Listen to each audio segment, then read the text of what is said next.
Me has humillado, me das asco, gritó mi nuera durante la cena de graduación de mi nieta. Yo simplemente sonreí. Llevaba 2 años esperando este momento. Hice una seña al camarero y un video comenzó a proyectarse en el televisor del salón privado. Su voz era punzante, más afilada que el cuchillo de pescado que brillaba en nuestra mesa. Bárbara se puso de pie, con las manos temblando y el rostro rojo como sangre fresca. Me miró como si yo fuera la encarnación de un pecado capital que había maldecido su vida. Todas las miradas en el restaurante se volvieron hacia nosotros. Mi nieta, Clara, se quedó inmóvil, con un trozo de sushi a medio morder. Guillermo, mi hijo, solo dejó escapar un profundo suspiro. No estaba sorprendido, pero tampoco se atrevía a enfrentarse a ella. Yo bebí mi té lentamente. No respondí, no reaccioné. Solo una leve sonrisa se dibujó en mi rostro. «Bárbara, siéntate», dije con calma. «No, Dulcinea. Hoy es suficiente de fingimientos. Todo el mundo debe saber quién eres en realidad. Esta anciana se hace la santa. Todo es una fachada. Sé lo que haces a nuestras espaldas», gritó Bárbara con una emoción desbordante. Algunos invitados comenzaron a susurrar. Los amigos de Clara, adolescentes de bachillerato con corbata, se miraban confundidos. Los colegas de Guillermo se inclinaban incómodos, fingiendo revisar sus teléfonos. Miré al camarero, que estaba en una esquina, y asentí ligeramente. La gran pantalla de televisión, que antes mostraba una presentación de la graduación de Clara, se puso negra.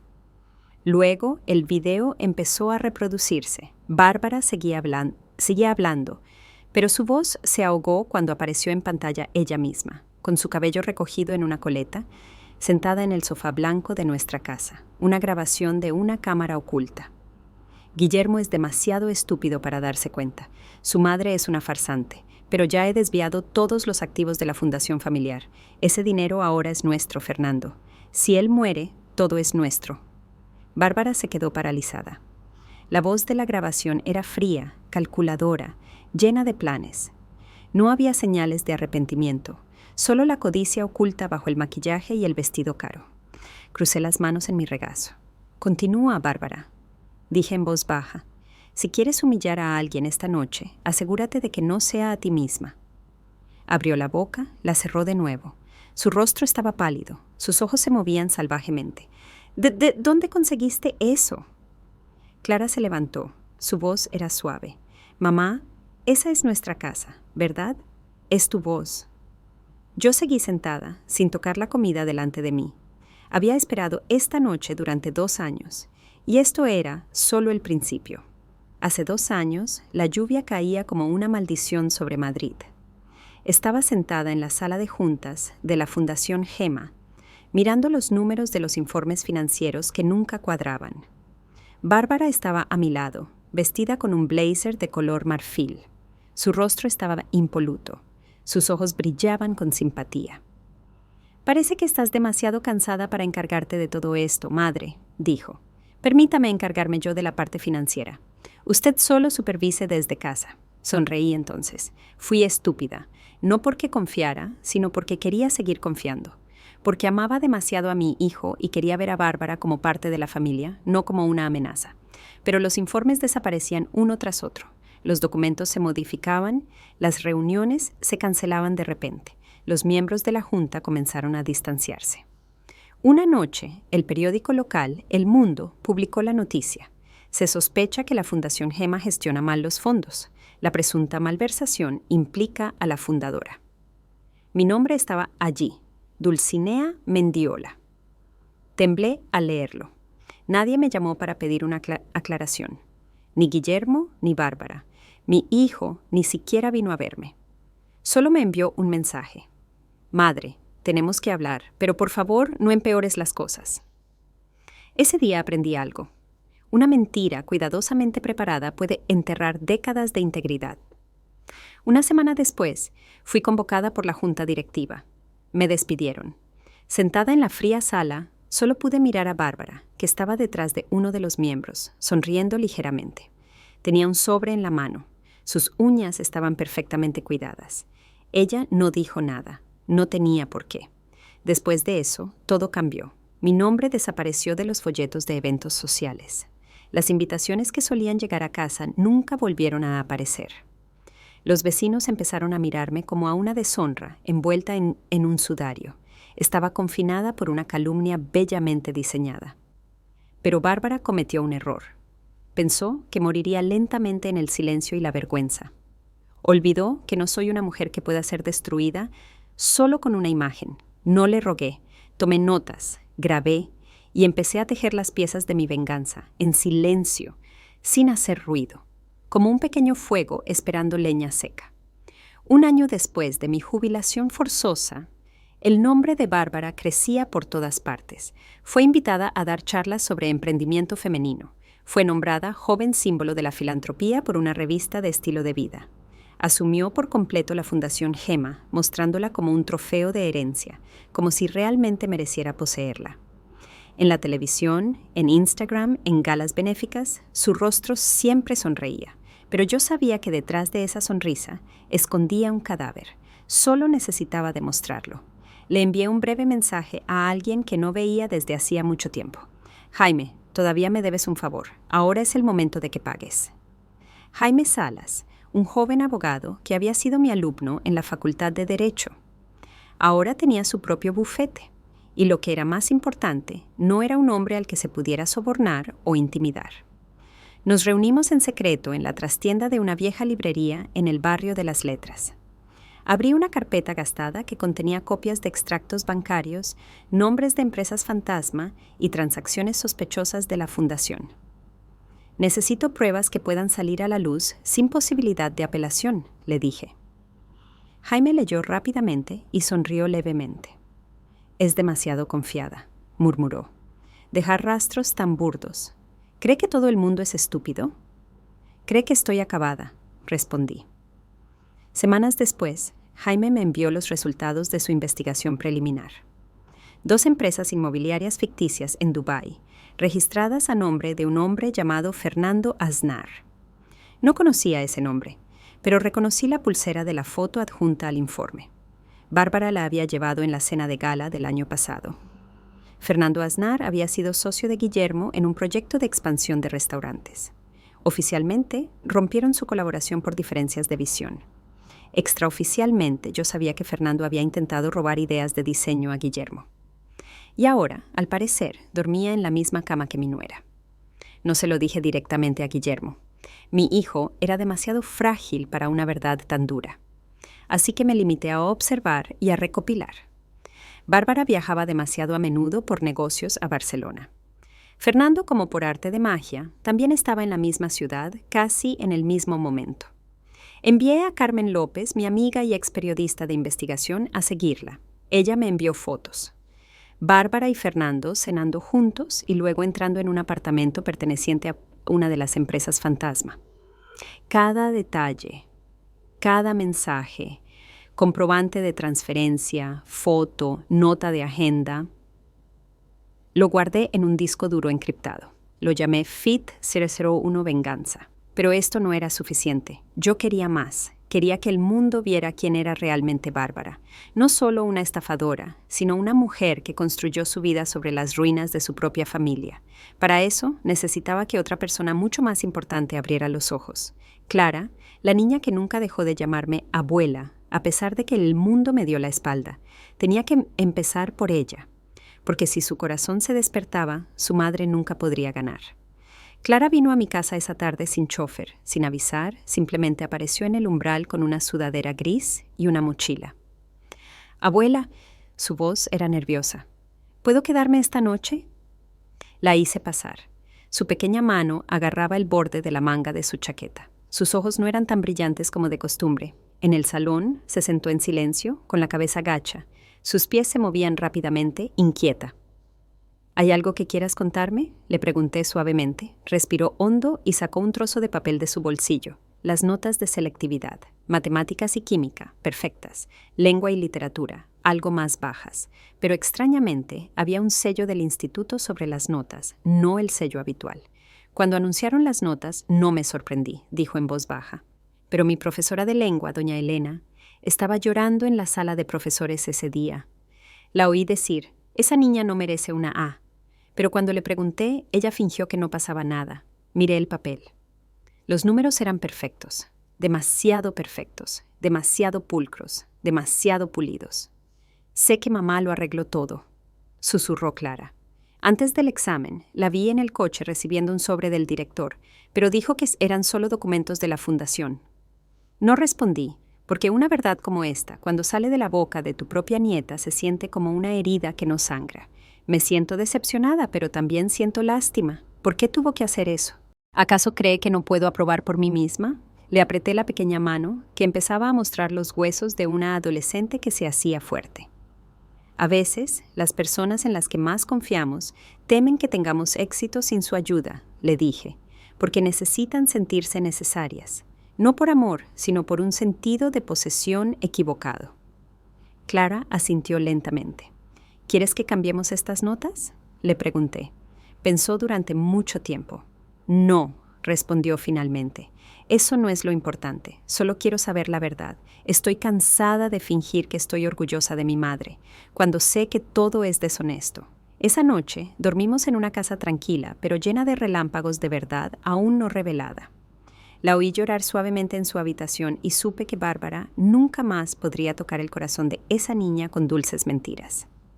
La primera grieta había aparecido, y cuando el propio hijo empieza a preguntarse quién es realmente su madre, la victoria es solo cuestión de tiempo. Jaime vino a mi casa por la noche, después de que Clara regresara a la suya. Llevaba una chaqueta negra y guardaba su portátil en un maletín de cuero. No habló mucho, solo me miró por un momento y luego dejó una carpeta gruesa sobre la vieja mesa de madera que siempre usaba para leer. Todo el rastro digital de Bárbara de los últimos 5 años, dijo brevemente. Lo más interesante es que hace 3 meses, ella y Fernando Aznar abrieron una cuenta nueva en las Islas Caimán a nombre de una empresa ficticia llamada Alianza Arónica S.L. Abrí la carpeta lentamente. Informes bancarios, capturas de pantalla de conversaciones, pruebas de transacciones.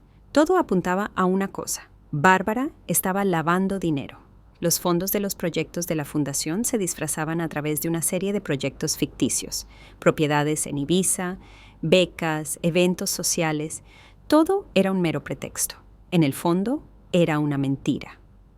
Y esta es la parte más interesante, dijo Jaime, encendiendo su portátil. Abrió una grabación de CCTV de Fernando Aznar y Bárbara en el vestíbulo de un hotel, sumidos en una conversación que no debería tener lugar entre la esposa de alguien y el socio de su marido. Entonces se oyó una frase de Bárbara claramente. Guillermo cree que usé todo ese dinero para la caridad, cuando en realidad él es la donación para mi vida. Contuve la respiración. Sus risas eran repugnantes, sonando bajas pero mortales, como el sonido de una serpiente siseando entre la hierba. Esta prueba es sólida, dijo Jaime, pero si atacamos ahora, todavía puede salvarse. Solo perderá su reputación. En el mejor de los casos, la dirección de la fundación. No quiero que pierda solo su reputación, le dije con voz plana. Quiero que lo pierda todo, incluida la sensación de seguridad que disfruta con el poder que robó. Jaime me miró por un momento y asintió. Sabía que esto no era una simple venganza, y añadí, una cosa más. Quiero que Guillermo lo sepa, pero no por nosotros. Quiero que lo vea por sí mismo y elija. Jaime pensó un momento. Hay una manera. Podemos filtrar esta información lentamente a través de canales oficiales. Los miembros de la fundación que todavía le son leales pueden empezar a cuestionar las decisiones de Bárbara. Y dejaremos que esas preguntas lleguen a oídos de Guillermo. Si todavía tiene conciencia, continué, empezará a dudar de Bárbara por sí mismo. Miré la pantalla del portátil. El rostro de Bárbara estaba congelado allí, sonriendo dulcemente a la cámara que no sabía que estaba grabando su podredumbre. Durante 2 años pensó que me había ahogado en la vergüenza, pensó que solo era una anciana solitaria. Pero olvidó que nunca olvido cómo se casa. Y esta vez, mi presa no era solo un nombre, sino su alma. El espectáculo acababa de empezar. 3 semanas después de mi última reunión con Jaime, llamé a Bárbara. Elegí el momento justo. El día en que disfrutaba de los elogios de una revista local como la mujer inspiradora que había reformado una fundación social. La llamé a casa. Vino con una dulce sonrisa, vestida con un traje de Chanel y un pequeño bolso Dior. Sus pasos eran ligeros, como los de una actriz que acababa de terminar su actuación. «Madre, hace tiempo que no me invitaba», dijo. Se sentó en el sofá como si no hubiera destruido mi vida 2 años atrás. Le ofrecí té. No porque fuera una invitada, sino porque sabía que el juego sería más dulce si se envolvía en una impresión de paz. «Estoy planeando un nuevo programa para la fundación», le dije, abriendo lentamente una carpeta roja sobre la mesa. Sus ojos se entrecerraron, alerta. «Becas para niños de zonas rurales», continué, «especialmente para niñas que han abandonado la escuela. Pero quiero que la gestión sea transparente. No puedo hacerlo directamente. Tal vez sea hora de que se lo entregue completamente a usted». Fingió conmoverse. «Por supuesto, madre, estoy muy emocionada». «El capital inicial no es grande», continué. «Solo 300.000 euros. 300.000, pero es suficiente para el programa inicial. Quiero que lo gestione usted directamente. Sin informes a la Junta todavía, probaremos el programa primero». Inmediatamente, sus ojos cambiaron. No de alegría, sino de codicia. Vio una oportunidad. No una buena intención. El anzuelo había sido lanzado. Se llevó la carpeta a casa.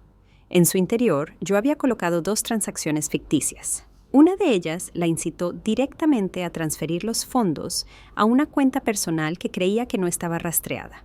Pero habíamos insertado un dispositivo de monitoreo en esa cuenta. Jaime la estaba siguiendo en tiempo real. 2 días después, el informe llegó a mis manos. El fondo había desaparecido, no se destinó al programa, ni se distribuyó a las escuelas. Fue retirado y enviado a una cuenta de adquisición de uniformes registrada a nombre del chofer personal de Fernando Aznar. Mi sonrisa se amplió al leer el informe. No pudo contenerse. Pensó que era una pequeña victoria, pero no se dio cuenta de que era la puerta a su propia ruina. Esa noche, abrí el archivo digital que había estado engrosando durante 2 años. Escribí una nueva carpeta. Asunto malversación S Project 300K. Un paso más y todo se derrumbaría. Y Guillermo, el hijo tonto que antes estaba ciego por amor, pronto vería con los ojos que habían estado cerrados durante tanto tiempo. Y cuando esa verdad viniera de una dirección que no esperaba, sabría quién había estado cuidando realmente a su familia todo este tiempo. Guillermo vino a mi casa una noche después de que la oficina de la fundación comenzara a hablar de las extrañas cuentas del nuevo proyecto. Carmen había estado difundiendo el rumor en voz baja, sutilmente, como una gota de veneno en el té caliente. No acusaba, solo preguntaba. ¿Ha sido aprobado por la Junta el gasto de esos 300.000 euros? Sabía que la pregunta llegaría a oídos de Guillermo. Y así fue. Esa noche estabas en el porche de mi casa. Su rostro estaba arrugado, sus ojos rojos, no por la ira, sino por la confusión. «Madre, ¿por qué empezó un nuevo programa sin avisarme primero?», preguntó con la voz baja. No respondí directamente. Solo lo miré, luego me levanté y regresé de mi estudio con una pequeña memoria USB negra. «Quiero que veas esto, Guille». Sin comentarios. Solo mira. Conecté la memoria USB a la computadora portátil. Apareció una grabación. Bárbara, sentada en el sofá blanco de su estudio. Su cabello recogido, sus gafas de sol rosas en la cabeza. Estaba hablando en una videollamada. El rostro de Fernando Aznar estaba en la pantalla pequeña. «La fundación ahora es mía. La madre de Guillermo es solo un pequeño obstáculo que puedo silenciar cuando quiera. Nadie preguntará a dónde fueron esos 300.000 euros. Creen que es una beca, cuando en realidad es el capital para abrir nuestro hotel en Ibiza, cariño». No miré a Guillermo. No lo necesitaba. Solo escuché su respiración que de repente se hizo pesada. Al segundo siguiente, sus palmas se apretaron sobre sus rodillas, y Bárbara en la grabación continuó. «Dios, ese Guillermo es un muñeco. No se atreverá a enfrentarme. Incluso cuando borré todos los documentos originales, él solo se quedó callado. No se da cuenta. Su vida ahora depende de mí». La grabación se detuvo. La habitación quedó en silencio. «Es verdad», susurró Guillermo. «Dijo que soy un muñeco». Miré a mi hijo, lentamente. «No necesito que me creas, Guille. Solo quiero que veas la realidad. Luego, depende de ti. ¿Quieres ser un muñeco o quieres ser el cabeza de familia?». Se puso de pie, erguido. Sus ojos seguían rojos, pero ahora contenían algo que había estado perdido durante mucho tiempo: conciencia. ¿Puedo llevarme una copia de esto? Ya te la he enviado a tu correo electrónico hace 3 horas, respondí. Bárbara probablemente lo sabrá ahora. Asintió lentamente y se dio la vuelta, saliendo de la casa. Sus pasos eran pesados pero firmes, y supe que la grieta finalmente había llegado al eje del poder de Bárbara. Ahora era el momento de lanzar la última bala.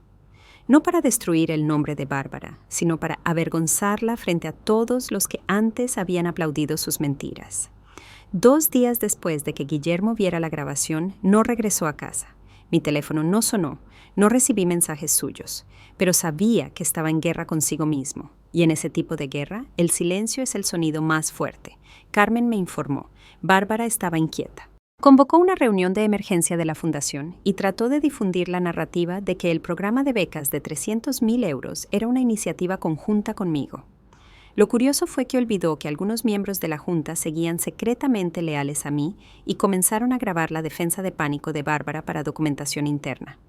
Mientras tanto, Jaime me envió un correo electrónico con algo muy personal. Algo que ni siquiera yo sabía. Bárbara había firmado un documento falso de custodia a nombre de Clara. El escenario: si Guillermo moría repentinamente, toda la custodia y la herencia recaerían en Bárbara incondicionalmente, incluidas las acciones de la fundación y las propiedades personales. Incluso había falsificado la firma de Guillermo en uno de los documentos. La prueba era demasiado terrible incluso para mí, pero no la usaría. Todavía no. Quería que Guillermo lo supiera por sí mismo. Y él vino esa noche con un rostro que ya no era el mismo. Madre. Su voz era pesada. Leí todos esos documentos. Quizás lo supe desde el principio. Solo fingí no saberlo. Porque tenía miedo de perderlo todo. A mi hija, la casa, la reputación. Luego se sentó, exhausto. Bárbara es lista, madre. Y yo soy débil. Lo sé. Pero ahora solo quiero saber una cosa. Lo miré. Si la enfrento, lo perderé todo, ¿verdad? No todo, dije. Puedes perder el nombre, el dinero, la casa lujosa, pero ganarás algo que perderás para siempre si te quedas callado. ¿Qué es? El respeto de tu hija. Guillermo bajó la cabeza, con las manos temblando. Luego asintió, esta vez lenta pero firmemente. Sus ojos me miraron directamente. Voy a hablar con Clara esta noche. Le pediré perdón y te apoyaré cuando todo se revele. Le di una palmada en el hombro sin decir nada, porque sabía que la tormenta había comenzado a girar hacia Bárbara.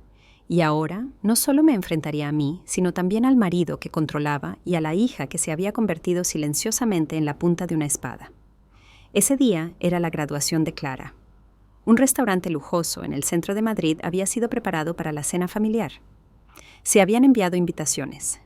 Una mesa larga con nombres exclusivos estaba cuidadosamente dispuesta. Bárbara, por supuesto, lució deslumbrante con un vestido de satén verde esmeralda y un collar de perlas falsas que afirmaba que eran auténticas. Se comportó como la madre orgullosa, completa con una sonrisa de redes sociales y prestigio social. Llegué primero. Me senté en el rincón de la sala, el lugar generalmente reservado para el anciano respetado, pero del que no se necesitaba hablar. Guillermo llegó después, sin tomar el brazo de Bárbara. Sus pasos eran lentos pero claros. Vino directamente a mi mesa y me besó la mano delante de todos los invitados. Y por primera vez, en 2 años, me llamó con un tono que silenció toda la sala. Madre. De repente, todas las miradas se posaron en mí, incluida la de Bárbara. Su rostro se rompió, esa sonrisa forzada se detuvo a mitad de camino. Se levantó y se acercó a Guillermo. ¿Olvidaste algo?, preguntó. Una falsa voz dulce que casi sonaba como una amenaza. Guillermo la miró sin pestañear. No he olvidado nada. De hecho, por primera vez, lo recuerdo todo con claridad. Bárbara me agarró el brazo, fuerte. Hay muchos invitados, Guille. Mantén la compostura. Pero Guillermo soltó su agarre con suavidad pero firmeza. Vamos a cenar, nos comportaremos con normalidad. Pero esta noche todas las máscaras caerán. No intentes hacer un drama, Bárbara. Ya lo sé todo. Luego caminó hasta su asiento, sentándose junto a Clara. Clara se volvió hacia su padre. «Papá, ¿estás bien?» Guillermo asintió. Le apretó la mano a su hija. «A partir de esta noche, tu padre no se quedará callado». Clara solo sonrió levemente, una sonrisa que contenía algo mucho más fuerte que una declaración de perdón. Y supe, desde mi asiento en el extremo de la mesa, que la formación estaba completa. Todas las piezas estaban en su lugar. Bárbara se sentó, pero estaba inquieta. Sus hombros estaban rectos, pero sus dedos golpeaban la mesa sin ritmo. Sabía que no podría controlar esta noche. Y justo cuando los camareros comenzaron a levantar las tapas de los platos principales, le di un pequeño asentimiento al hombre de uniforme negro en la esquina. El televisor de la pared del restaurante se encendió, la pantalla se oscureció y luego aparecieron los rostros de Fernando Aznar y Bárbara. En un video que nunca antes se había emitido, la noche de graduación, que se suponía que era el escenario del orgullo de Bárbara, se convirtió en una sala de audiencias abierta, y el más dispuesto a dictar sentencia no era yo, ni Guillermo, sino el mundo. No se escuchó ningún sonido en la sala cuando la pantalla comenzó a reproducir el vídeo. La música se detuvo, los tenedores y cuchillos se dejaron, los invitados se miraron entre sí. Clara se abrazó el pecho. Silencio. Guillermo miró la pantalla con la mandíbula apretada. Bárbara todavía intentaba sonreír, una sonrisa rígida y forzada, hasta que la voz del video golpeó el aire como un martillo de hierro. Guillermo es demasiado ingenuo. Cree que todo el dinero de la fundación se destina a programas sociales, cuando en realidad él es el que financia nuestro estilo de vida lujoso. Cariño, ¿en serio no tienes miedo de que sospeche? ¿Sospechar? Él solo sabe de números, no de malicia. Déjale que siga ocupado con sus restaurantes. Yo tengo el control de la fundación, lo manejo todo. Incluso si le digo que tiene que firmar el testamento de su madre, lo firmará sin leer. Ambos se rieron a carcajadas. Bárbara y Fernando estaban sentados uno al lado del otro en el balcón del hotel, cada uno con una copa de vino. Sus rostros estaban brillantes, sin censura. La prueba era irrefutable. Luego apareció el siguiente clip. Y la madre de Guillermo es demasiado orgullosa para darse cuenta. Esa anciana cree que es inteligente, pero la hice el hazmerreír. La gente ya está escupiéndole y ella todavía intenta mantener la calma. ¿Cuándo vas a deshacerte de ella por completo? Paciencia, morirá sola. La soledad mata más lentamente que el veneno. Bárbara se levantó de un salto. Su silla cayó hacia atrás. ¡Apágalo! ¿Quién se atreve? Pero nadie se movió. Clara se giró lentamente. «Mamá, esa es tu voz, ¿verdad?» Sus ojos no brillaban, no había lágrimas, solo una mirada extrañísima, como si viera a alguien que ya no reconocía. Guillermo se puso de pie, su rostro vacío. «¿Cuánto tiempo, Bárbara?» La voz de Guillermo era baja, casi sin emoción. «¿Cuánto tiempo me has estado utilizando?» Bárbara miró a izquierda y derecha. Nadie estaba de su lado esa noche. Todos los invitados estaban en silencio. Algunos ya estaban grabando con sus teléfonos. Yo fui tendida en una trampa», gritó finalmente. «Ese video es manipulado. Es un deepfake, una calumnia». Me levanté lentamente de mi asiento. Una calumnia nunca hace que alguien mencione números de cuenta y códigos bancarios exactos, le dije. Y ni siquiera un deepfake puede imitar tu mano firmando la transferencia ilegal de fondos. Bárbara se volvió hacia mí como un animal acorralado. «Madre, quieres destruirme». La miré. «No soy yo quien te destruye, Bárbara. Eres tú la que se ha hecho explotar. Yo solo me aseguro de que todos vean el fuego». Bárbara se tambaleó. Sus pasos eran erráticos. De repente su rostro estaba pálido, su respiración superficial. Clara se levantó, asustada. «Mamá, ¿qué te pasa?» Y frente a toda la sala, Bárbara gritó una vez y cayó desmayada. Su cuerpo golpeó el suelo de mármol con un sonido sordo. El restaurante entró en pánico. Los camareros corrieron. Algunos invitados intentaron acercarse, pero yo seguí de pie, mirando su cuerpo tendido como una cortina de escenario que finalmente cae. Y supe que el primer acto había terminado. El verdadero espectáculo acababa de comenzar. La ambulancia llegó 8 minutos después de que Bárbara se derrumbara. Aún estaba inconsciente cuando la sacaron del restaurante, su rostro pálido y húmedo por el sudor frío. Pero ni un solo invitado entró en pánico, ni uno sintió lástima. Solo miraban, en silencio, grabando. Porque esa noche presenciaron no solo un escándalo, sino la destrucción total de una mujer a la que admiraban ciegamente. Guillermo no fue al hospital. Se sentó en su asiento, mirando el plato que aún estaba lleno. Clara, a su lado, también estaba en silencio, con la cabeza gacha. Me acerqué a ellos y por primera vez en 2 años nos sentamos los tres como una familia. Esa noche, la noticia del video de Bárbara y Fernando explotó.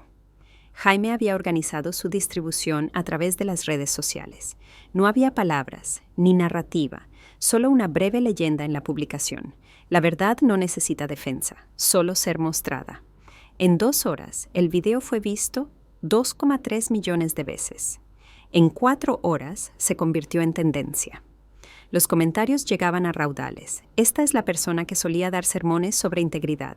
Vaya, resulta que la madre de Clara es la que ha estado desviando fondos de la fundación. Respeto para la abuela de Clara. En silencio, pero letal. Y al amanecer, la policía actuó. A la mañana siguiente, la casa de Bárbara fue registrada. Fernando ya había huido al extranjero, pero Jaime ya había preparado el camino legal para su extradición. Mientras tanto, Bárbara seguía siendo tratada en la sala de observación del hospital, pero no podía escapar de la citación oficial. Las cámaras de los periodistas esperaban fuera de su habitación como una bandada de buitres que olfateaban un cadáver. Mientras tanto, la Fundación Gema celebró una reunión de emergencia. Guillermo asistió. Yo me senté a su lado. La Junta acordó por unanimidad. Bárbara fue destituida de todos sus cargos. Y para evitar un vacío temporal, el presidente de la Junta nombró un nombre para asumir la función de supervisión. Mi nombre. No sonreí entonces, porque la victoria no era algo que recibiera con vítores, sino con silencio, con la cabeza erguida, con la quietud que marcaba el final de la podredumbre. Por la noche, Guillermo se sentó en el jardín trasero de mi casa. Nunca pensé que todo se derrumbaría en un solo día, dijo en voz baja. No fue en un solo día, respondí. Fueron 2 años. Pero me aseguré de que el colapso se viera en una sola noche, para que supiera que cada fragmento de mentira que construyó no quedaría impune. Guillermo asintió. No lloró, pero la mirada en sus ojos se volvió más madura. Libre, miré al cielo nocturno.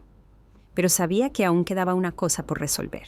Una cosa que aún no se había hecho pública. El documento de custodia falso. Un documento que podía silenciar a Bárbara por completo y esperaría el momento oportuno para asestarle el golpe. 2 días después del incidente en el restaurante, el video que mostraba a Bárbara y Fernando superó los 10 millones de visitas.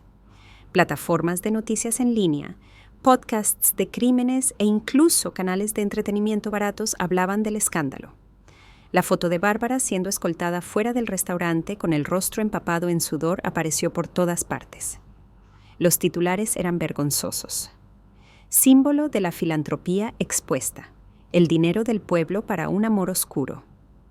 La nuera de la ex fiscal se topa con el fraude, la nieta víctima, la abuela que guardaba las pruebas. El mundo presencia su venganza. Bárbara seguía en el hospital, pero no por su estado físico. Se negaba a comer, a hablar. El psiquiatra dijo que estaba en estado de shock grave, pero para mí eso era solo la reacción de una cobarde que nunca estuvo preparada para ver su propia podredumbre en pantalla grande. Mientras tanto, Jaime trabajó rápidamente. Los documentos de custodia falsos y la falsificación de la firma de Guillermo en el documento de herencia se registraron oficialmente como informes legales. Delito penal, falsificación de documentos y fraude. Con pruebas sólidas, la policía solo esperaba el momento para anunciar su estado como sospechosa. ¿De verdad vamos a acabar con ella por completo?, preguntó Jaime cuando me llamó esa noche. No, respondí. No nosotros. El mundo lo hará. Nosotros solo abrimos la cortina. Clara, por su parte, bloqueó silenciosamente la cuenta de su madre. Cambió su número de teléfono, trasladó sus pertenencias a mi casa sin decir mucho. Una noche fui a verla a la habitación de invitados. Estaba sentada en el suelo, mirando una vieja foto suya con Bárbara. Pensé que la conocía, susurró.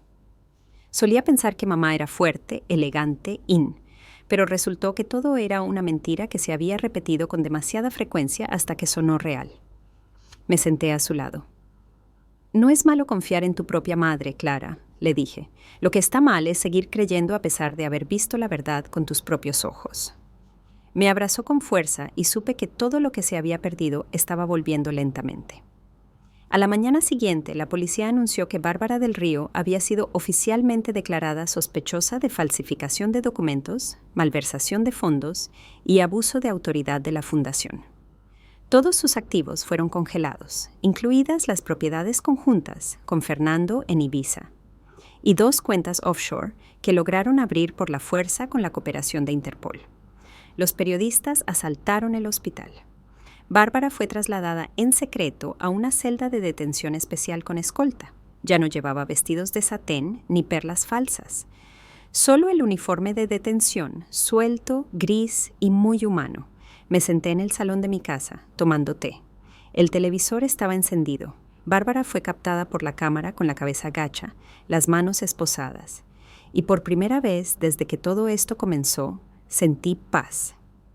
Pero la historia aún no había terminado, porque al día siguiente, Bárbara intentó algo que no esperaba.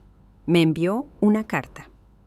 Esa mañana, la carta llegó en un sobre blanco arrugado sin remitente, solo escrito con letra cuidada. Para Dulcinea Mendiola. Reconocí la letra. Aunque la tinta hubiera cambiado, aunque el mundo le hubiera dado la espalda a esa mujer, no olvidaría la veta de ego en cada una de sus letras. La llevé a la mesa de la cocina. No la abrí de inmediato. Bebí un sorbo de té. Miré la luz del sol que se filtraba por las celosías de la ventana. Y finalmente, respiré hondo y rompí el sobre lentamente. El contenido era solo de 2 páginas, sin preámbulos, directo al contenido de su corazón, o más bien al contenido de su ego que se estaba derrumbando. Madre, sé que he perdido, pero quiero que sepas, nunca te odié de verdad. Solo te tenía miedo. Miedo de que Guillermo confiara más en su madre que en su propia esposa. Miedo de que mi hija amara más a su abuela que a mí. Lo que hice, lo hice para sobrevivir, para asegurar mi lugar en esta familia. Quizás mi manera fue incorrecta, pero solo soy una mujer que quiere ser considerada importante. Si queda algo de ese corazón tuyo que me abrazó cuando entré por primera vez en esta casa, espero que puedas perdonarme. Bárbara. Me quedé en silencio.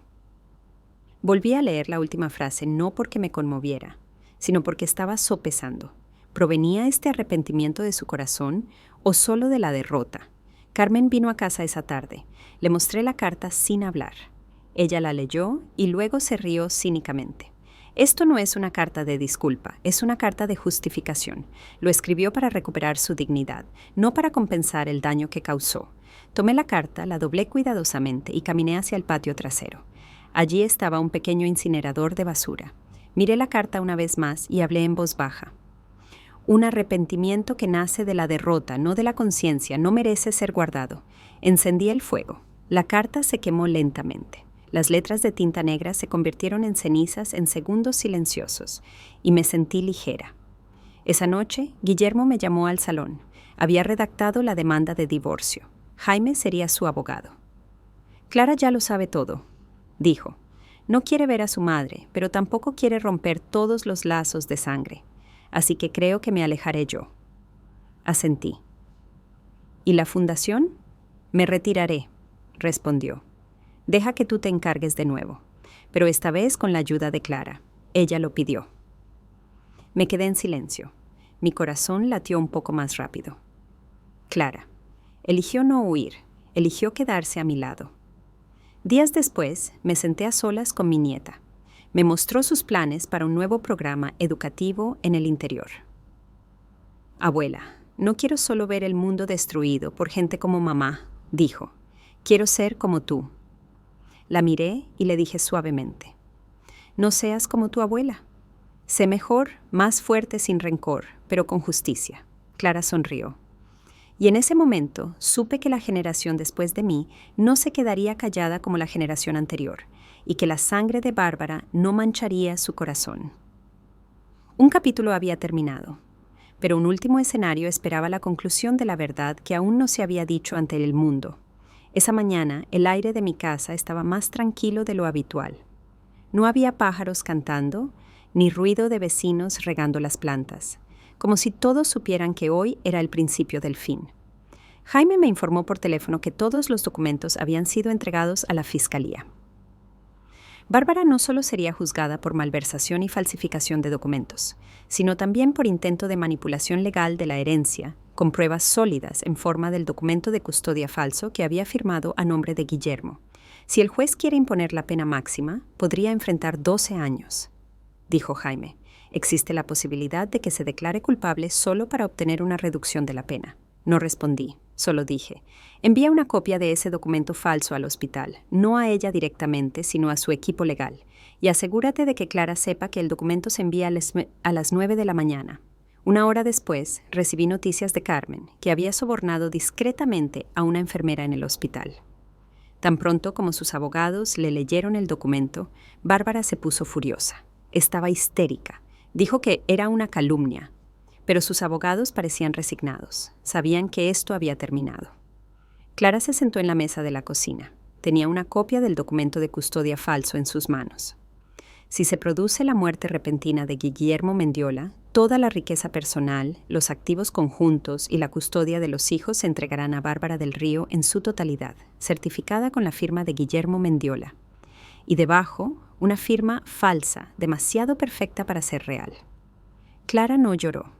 Solo miró el papel y luego se volvió hacia mí. Ella me dijo que me quería todos los días. La gente que teme perder el poder puede abrazar mientras apuñala, le dije. Y no necesitas odiarla, Clara. Simplemente no permitas que ella moldee quién serás, asintió. Sus ojos ya no estaban confundidos, ni heridos, sino llenos de propósito. Esa tarde visité a Bárbara por última vez, no para hacer las paces, ni para herir, sino para cerrar el telón. Justo enfrente de la mujer que una vez fue mi nuera, yacía delgada. Su rostro estaba vacío. Sus manos estaban esposadas a la barandilla. Su abogado estaba de pie en la esquina de la habitación, rígido, sin decir nada. No he venido a hablar, le dije, sino a ver si finalmente entiendes que todo esto no es porque te odie. Bárbara me miró. Esos ojos que antes brillaban con astucia ahora estaban vacíos. Quiero que sepas, continué, que todo esto sucedió porque jugaste con las cosas que se suponía que debías proteger. La familia, la confianza y tu propia hija. Intentó hablar, pero su voz era ronca. No salió ni una palabra. Clara no vendrá, y Guillermo ya ha firmado la demanda de divorcio. La fundación ha borrado tu nombre de su historia y el mundo ya ha elegido a quien respetar. Miré el reloj en la pared. El tiempo de visita casi había terminado. No volveré y no guardaré rencor, porque ahora tengo la verdad, y tú solo tienes un arrepentimiento que nunca podrás curar. Luego salí sin mirar atrás. Un último paso esperaba. Ha pasado un mes desde esa noche.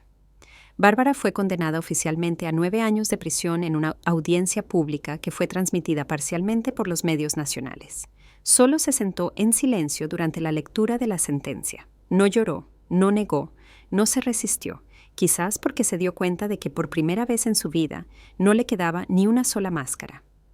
Ese día, Clara y yo estábamos sentadas en el balcón trasero de la casa. El sol comenzaba a ponerse. Ella sostenía una taza de chocolate caliente. Yo, como de costumbre, té negro con jengibre. Los pájaros comenzaban a regresar a sus nidos. El viento movía las puntas de los árboles. ¡Qué buenas vistas!, dijo. ¿Tranquilas?, respondí. Aliviadas, añadió. Y luego se rió un poco. Estuvimos en silencio durante bastante tiempo hasta que finalmente abrió su teléfono y me mostró algo. El video de la noche de graduación ahora tiene 13,4 millones de visitas. Asentí, sin orgullo, sin satisfacción. Los comentarios son graciosos. Muchos dicen que soy la nieta más paciente del mundo, dijo con una sonrisa. Luego se volvió hacia mí. Pero nada de eso habría pasado si no fuera por ti, abuela. La miré profundamente. Todo eso sucedió porque tu propia madre eligió su camino, respondí. Tu abuela solo se aseguró de que el mundo lo viera. Guillermo ahora vive en una casa pequeña cerca de una zona agrícola de un amigo. Escribe, tiene un blog sobre la paternidad, el error y la recuperación.